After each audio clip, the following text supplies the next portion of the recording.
It's absurd how much I love Journey Spice. Journey Spice, non-GMO, no salt, no sugar, just all sorts of goodness and smart, environmentally friendly packaging. Pinch the top, take it off. Food tastes better. Comes in singles, 2-packs, and 4-packs. It's Journey Spice. Find them at Amazon.com. Time for Denver's best sports talk with the Altitude Daily. This is the Altitude Daily Podcast. Everything you can't miss from today on Altitude Sports Radio. Mosher, Lombardi, and Kane. So he averaged 18 points a game, 7 boards, 2 assists, on 50.5% from the field and 40% from three. And he's due to make $38 million next year and $40 the year afterwards. You know what we call a guy like that? Oh, hang on. Yeah. Sorry. My bad. That wasn't Desmond Bane. That's MPJ. Michael Porter Jr. And they're I knew the you were gonna exact say that. same player with the exact same contract. When I saw that, that's so funny you just bring that up. When I saw the Desmond Bane trade and I looked at his numbers and his salary, I said, well, what's the difference between him and Michael Porter Jr.? It's the first thing I thought of. I go, if that guy can get moved, don't tell me Porter can't. Now, here's the trouble with Porter compared to him. What's that? The injury history. True, but he's been healthy the last 3 years. And the playoff drop-off. I think it's more this. Memphis did trade him and got a big return for it. They didn't get better. They got assets for the future. Yeah. They didn't get better. The Nuggets aren't interested in getting assets for the future. No, the Nuggets they're interested in getting better. They're interested in getting better. And that's what I 100%. don't think they can do. Yeah, Memphis is rebuilding. Memphis is in let's start over again. Their big three wasn't going to work. But in terms of value, that's why value doesn't mean a damn thing in the NBA. Value is only the definition of whatever position you're in, that team, right? So you're right. Memphis is in rebuild mode. So the value of Desmond Bane isn't the same as Michael Porter Jr. to the Nuggets. It's just a different term because they need to get better. See, the Nuggets could offload Michael Porter Jr. right now. Right now. Yeah. But would they be better? That, I think, is no. I don't think that they...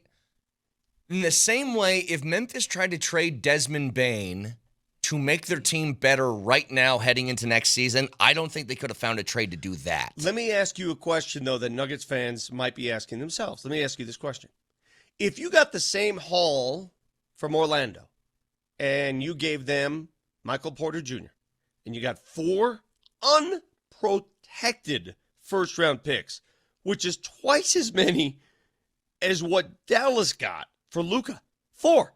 And you got KCP back, and you got Cole Anthony as a backup point guard. Would you have taken that deal? Who's your 3 then, Vic? You need a 3. You need a shooter. You need, and if you want to spin some of those picks into a shooter to play the 3, that's fine. But losing an MPJ puts a big hole in your lineup. The Altitude Daily. The Morning Sprint. You know who Freeland feels like he could be? He feels like he could be the type of guy that goes to another team and is a longer relief pitcher in the postseason instead of a starter. Or an opener. Or an opener. Dodgers. Go give me Dodgers one love time an through the opener. inning. Yep. One time through the order, and then we're going to our bullpen. But they have to turn it around. Your pitching has to turn it around in order for you to get something back. Yeah, Ryan McMahon, his last 7 days, he's 6 hits and 19 at-bats. It's good. And his June is improved. He's got 12 hits in the month of June. 4 home runs for Ryan McMahon. And we're only, halfway through the month of June, he's already got 4 bombs. So the trends are positive for Ryan McMahon, and that is a piece that you need to get some value out of.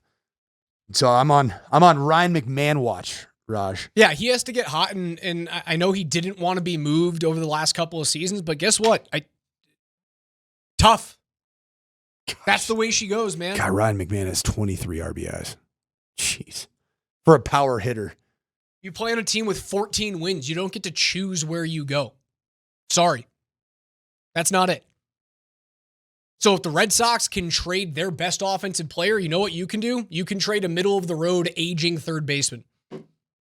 If the Red Sox can trade their best player twice over the course of a 5-year span, you can trade your best reliever.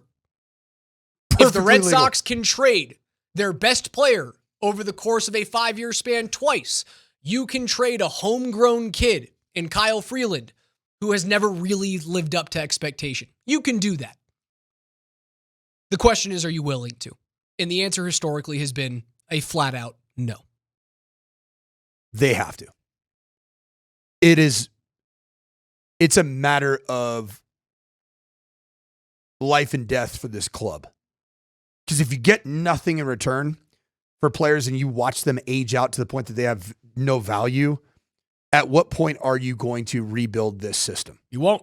You can't. The time is now.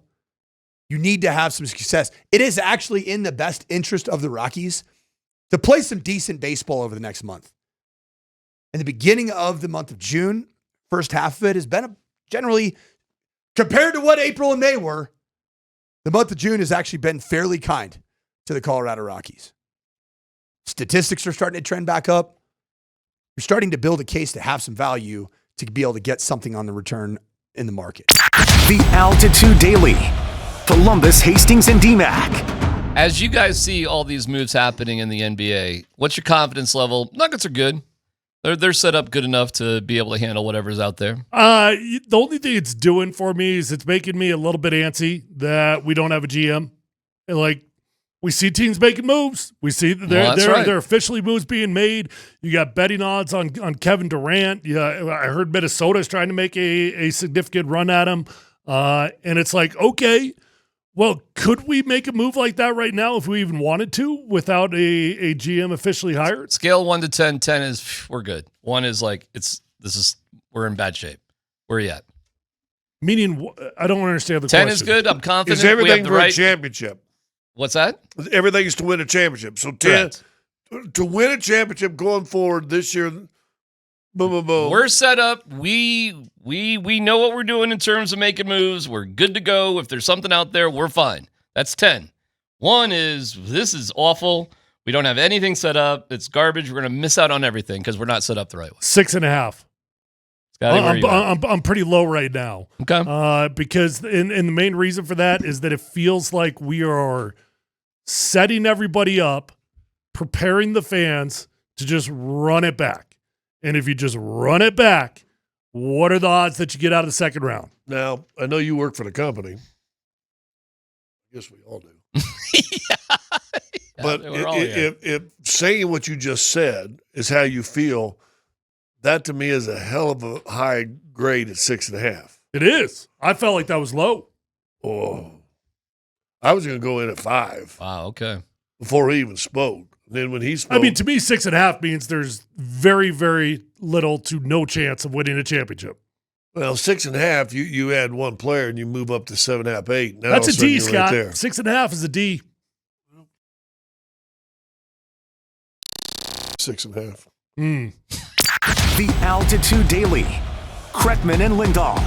KCP had a really bad season in Orlando. The Magic, Andy, this past season finished 27th. 27th in a 41-41 year in offensive rating. So they were not a good offensive team. KCP had a bad year trying to find his way on a bad offensive team. KCP is not the kind of guy to go and get his own buckets. KCP is the kind of guy that at his very best has been a floor spacer and a guy that could be a big-time knockdown shooter when he played with the likes of, LeBron James and Nikola Jokic, right? He was pretty good with those guys, yeah. I would say. Orlando has Paolo Banchero and Franz Wagner. They have nice players, but none of those guys are Nikola Jokic or LeBron James. If KCP would have been in a Nuggets uniform last year, you know what he would have looked like? KCP.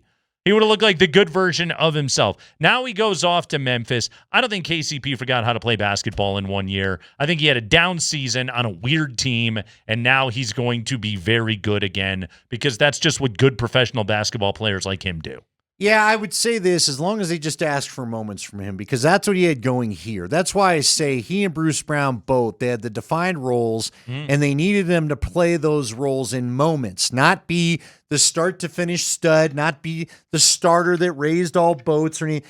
KCP was the guy that, if let's talk about it, the non-Nikola minutes. Can you get in there? Can you hit a couple threes?